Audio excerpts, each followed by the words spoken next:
Hey guys and gals, it's your buddy Drew from Living History's Mysteries and Three-Eyed Raven Productions.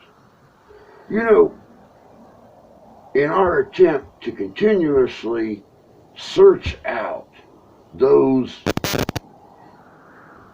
times in history where a lot of questions still remain about whatever that situation was,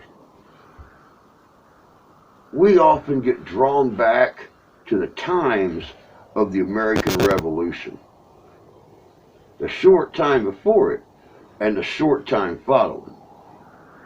One of the biggest questions I always had until I began studying history was what happened, if anything, to the British soldiers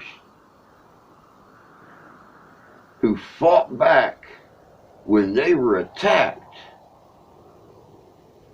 during the Boston Massacre. Now, with modern television and movies, just a few years ago, the series John Adams was out, and it explained the fact that before he ever became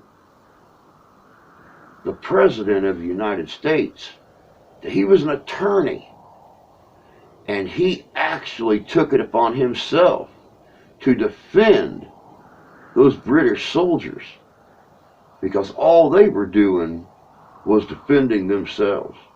The Bostonians didn't want them in Boston anymore, didn't want them controlling things.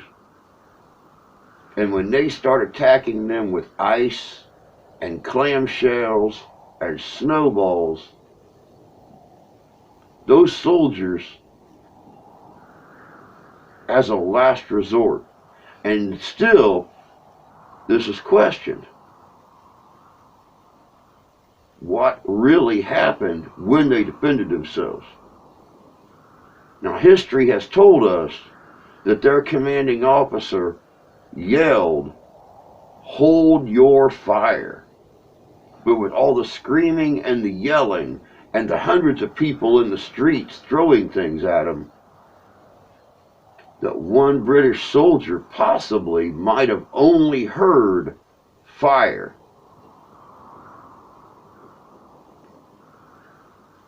Another theory is that it was not even a British officer that fired first, but somebody in the street shooting their gun in the air, and that caused the firing to start. We'll never truly know what happened, but one way that we can look at it, one way we can hear what happened that day, is from the horses' mouths. This is going to be fun. Check this out.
General Thomas Gage.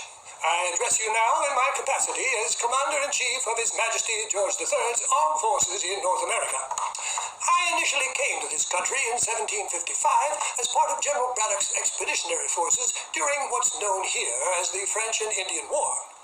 Taking part in several campaigns, I was wounded twice, promoted to Brigadier General, met, courted, and married Margaret Keppel, and ended up, after the French surrender, as military governor of Montreal. I never really cared for the job or the climate, and was grateful to be chosen to replace General Amherst as Commander-in-Chief for British America and to relocate to New York City. Many people in England are under the impression that America is some vast wilderness populated by either primitive savages or rough, rebellious, uncultured paupers, scratching a meager living out of rocky soil or infested swampland. Nothing could be further from the truth.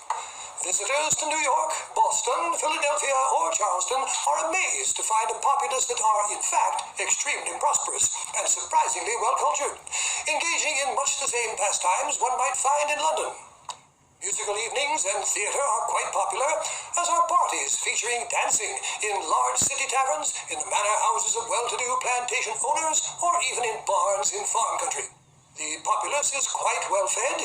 Market day in the city features a cornucopia of foodstuffs by the wagon load from the very fertile farmlands and the bounty of the rivers and ocean.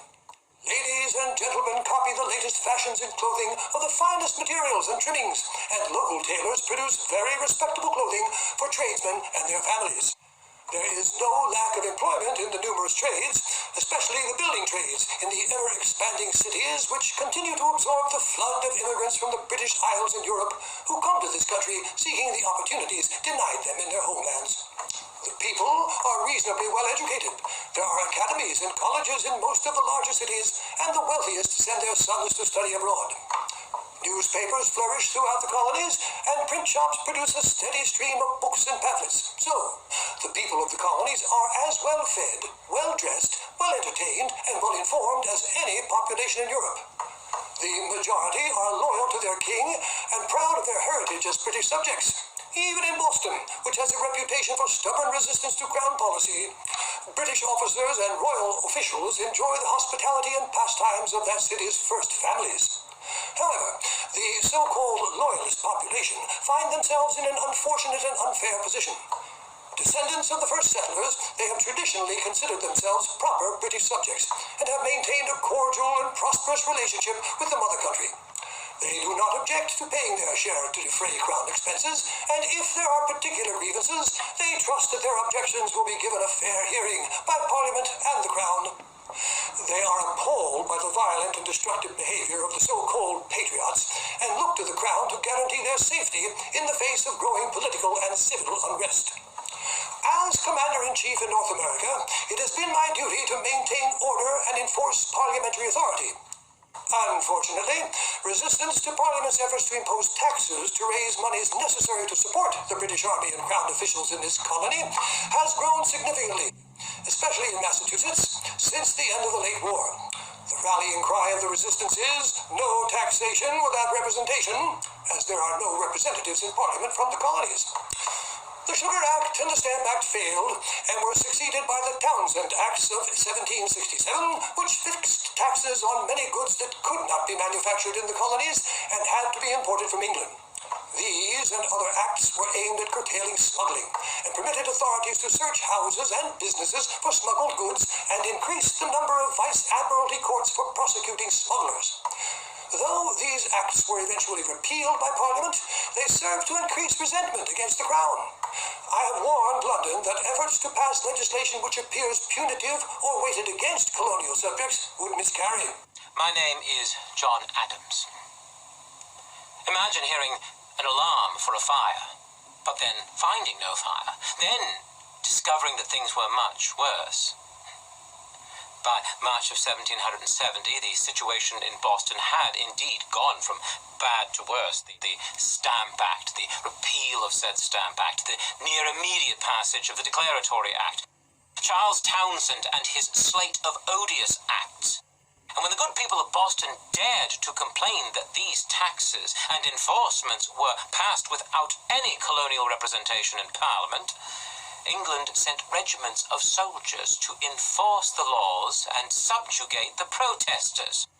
Any efforts on our part to enforce the law or punish offenders usually results in mob retaliation in the form of attacks on officials' homes and the taunting of soldiers in the streets or on guard duty. These mobs are usually fueled by rum and emboldened by the knowledge that British soldiers cannot fire on rioters until a magistrate has read the Riot Act. But there is not a magistrate in Boston who would risk his house and personal safety by doing such a thing. Admittedly, the protesters held one customs official hostage in order to keep from collecting duties on a ship possibly filled with smuggled wine.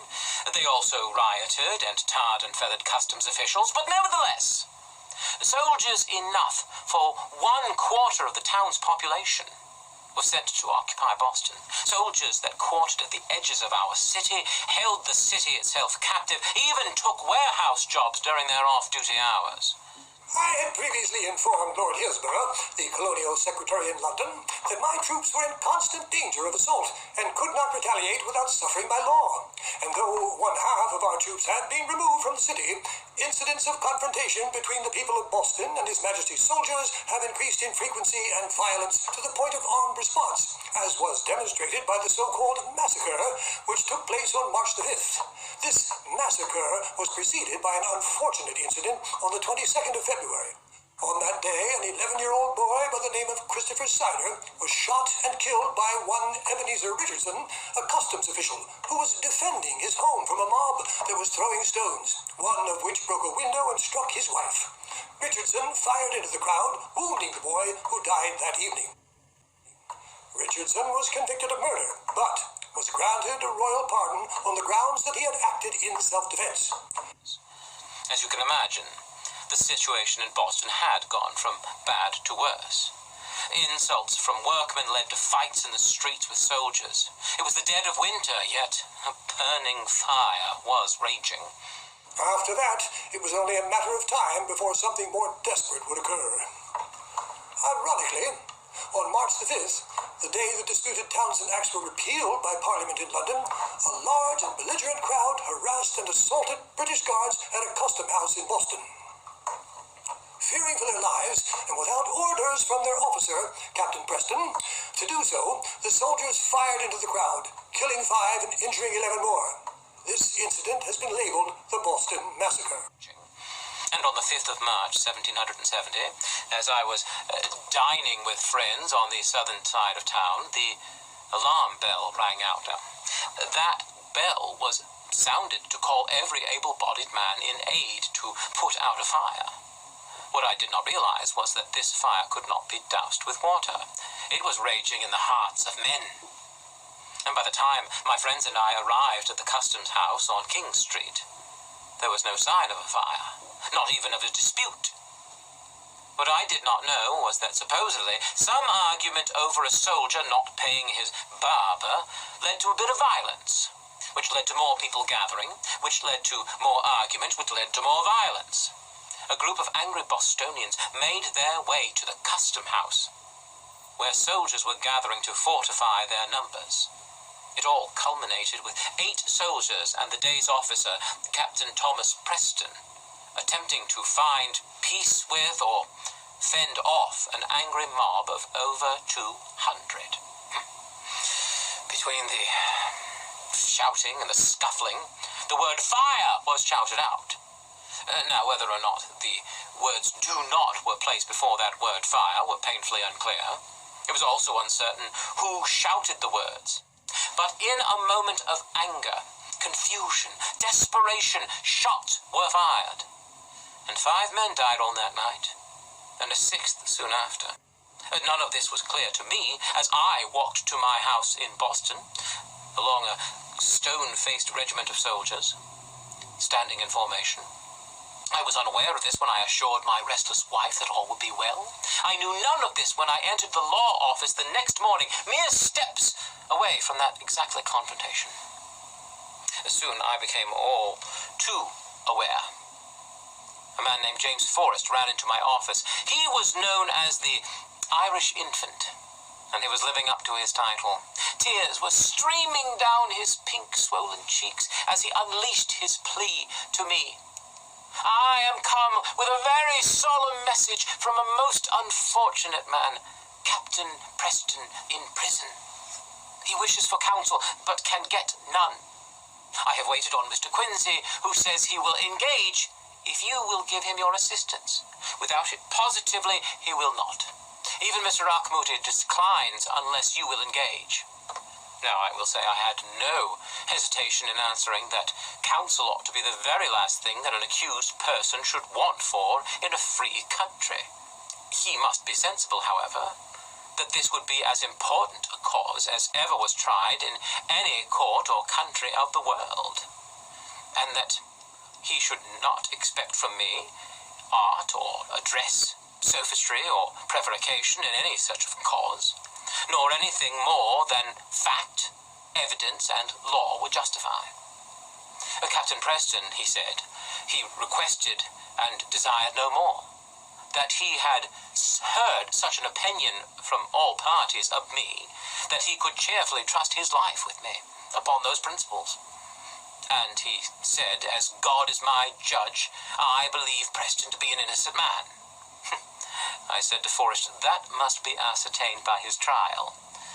However, if he thinks he cannot have a fair trial of that issue without my assistance, without hesitation, he shall have it.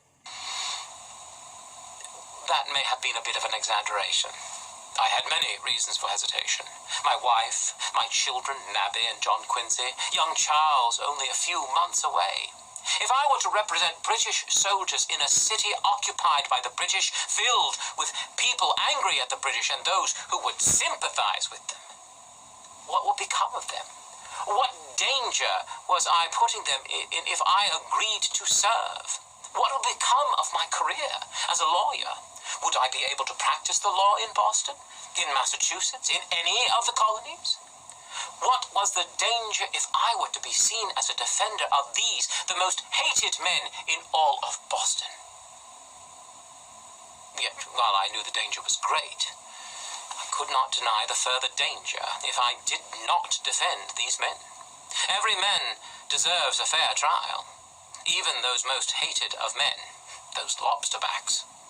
The world was looking on at this group of rebellious colonists, wondering if we were a people of justice or a people of chaos. Even I did not want those soldiers in Boston. Yet I feared if I did not defend them, their trial would end in mob justice at the end of a hangman's noose. And that would be a stain upon this country as foul as the executions of Quakers or witches in years past. My agreeing to defend Captain Preston and his men did not mean we were assured an acquittal. There was a great deal in the streets and in the papers that made a fair trial seem impossible.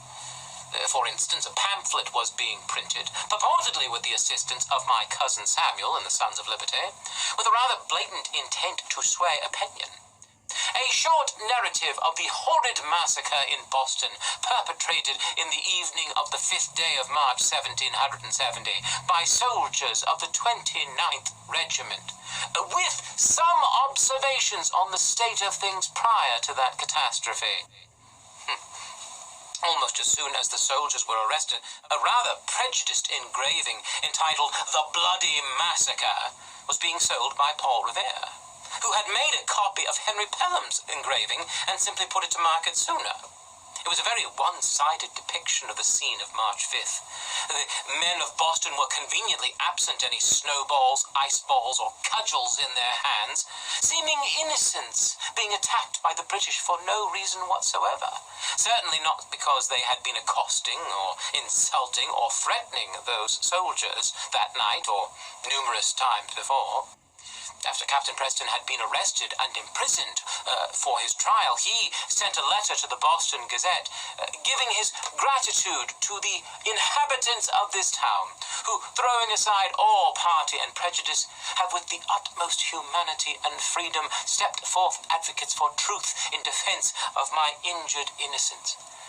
Of course, he also wrote a letter to London, that was intercepted and printed in the same Gazette, where Preston swore his innocence and fretted that so bitter and inveterate are many of the malcontents here that they are industriously using every method to fish out evidence to prove it was a concerted scheme to murder the inhabitants.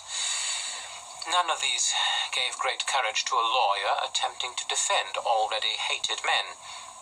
Rumors were circulating that the Bostonians were going to seize the soldiers from jail anyway and judge them on their own. There were rumors that even if the men were convicted at trial, that Lieutenant Governor Hutchinson was going to pardon the soldiers. Judges were unconvinced that justice would even be met. Fortunately, I had two good things on my side. The first was time. The Sons of Liberty were pressing for an immediate trial. But time for heated passions to cool would prove most beneficial, and shifting and reconvening court schedules delayed the captain and the soldiers' trials from March to August to October. The second was the facts themselves. As I told Captain Preston, I would not offer anything more than fact, evidence, and law would justify. And I dare say I stood by that assurance. As Captain Preston testified, his words were, "Don't fire, stop your firing." But, in short, it was scarce possible for the soldiers to know who said fire, or don't fire, or stop your firing. And others heard the word fire, but whether fire or don't fire, or if it came from Preston at all, they could not say. And Preston's certainty against dozens of witnesses' uncertainty allowed the law and justice to prevail. Naturally, the soldiers were put on trial. The jurors were chosen of men living outside of Massachusetts in an effort to make the trial as fair as possible and avoid intimidation and retaliation against local citizens. It took some time to find a civilian lawyer willing to defend the soldiers, and the man who eventually accepted the case turned out to be John Adams, the cousin of Sam Adams. Sam Adams is one of the most notorious rabble-rousers in Boston. In spite of that connection, Mr. John Adams was able enough to have 6 of the soldiers acquitted on the grounds of self-defense. 2 more soldiers had their sentences reduced to manslaughter. Captain Preston was given a separate trial and acquitted, since there was no evidence that he had ordered his men to fire upon the mob. Although the results of these trials were looked upon favorably by the Crown and Parliament, there is some concern in the colonies that it sets a precedent where British soldiers may shoot American colonists and not be punished. This may lead to more organized resistance in the future, especially in Boston. Illustrations of the so-called Boston Massacre are already circulating throughout the colonies, and, as the saying goes, one picture is worth 1,000 words. These lurid scenes will surely serve to increase the already combative nature of the so-called patriots. In my opinion, America is a mere bully from one end to the other, and the Bostonians are by far the greatest bullies. I would say I would be happy that the response to our efforts was well met, and the people of Boston understood, dare I say, celebrated our devotion to the law. I would be happy, but mistaken. It is impossible to realize the excitement of the populace and the abuse heaped upon Mr. Quincy and myself for our defense of the British captain and his soldiers. We heard our names execrated in the streets in the most terrible terms whenever we appeared on the streets of Boston. And I fervently believed that, as the evidence was, the verdict of the jury was absolutely right. I also believe that the people of Boston will never rest, as long as their rights for representation are ignored, that the streets and homes of Bostonians may be occupied by soldiers in order to keep the peace. The trials of Captain Preston and his soldiers were a victory for justice, but they were not the end of the battle.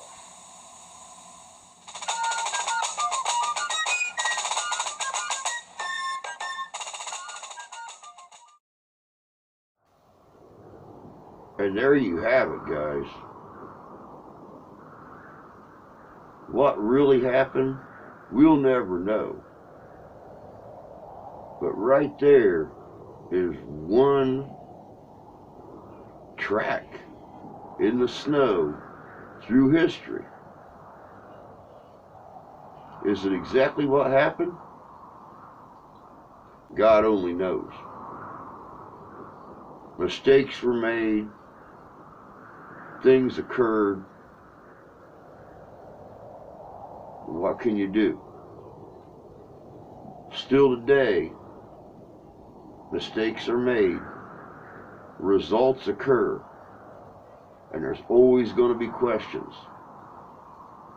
250 years from now, some of the things that we do today that have unexpected results are going to raise questions.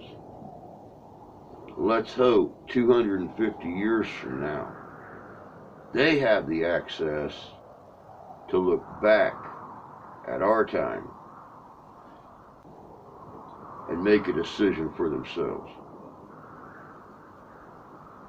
But that's all I got for you guys today. As always, take care of yourselves. Take care of each other.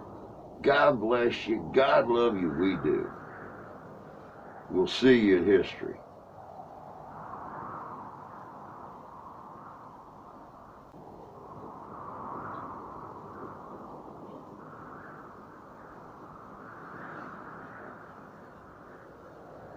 Hey guys and gals, it's your buddy Drew with Living History's Mysteries and Three-Eyed Raven Productions.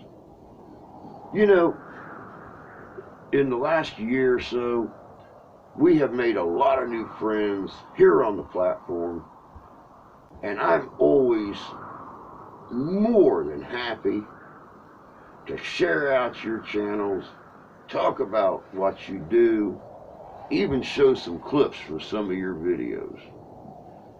One thing that I really enjoy doing is sporting your merch. At our investigations, in the videos, or whatever the case may be. Just here, not very long ago, I was able to pick up a piece of merch that I'm really proud of. And during our investigations this summer, you're going to be sporting this from one of our other investigators, JJ's Adventures. Jan and Jay do a great job going out investigating the cemeteries, doing the investigations, and really trying to bring out the truth. So if you got merch and you'd like us to sport it, be it t-shirts, hats, coffee cups. I collect coffee cups. You can never have enough coffee cups because you can never have enough coffee. Let me know. Get a hold of me. In the comments below, you can get a hold of me on Messenger at Drew Ellsworth McRae. You can get a hold of me on Instagram. You can get a hold of me right here in the comment section below. I'm more than happy to sport your merch, promote your channel, and help you blow up. Because face it, Living History's Mysteries is our channel. We help each other grow. There's no limits to what we can do. Y'all take care.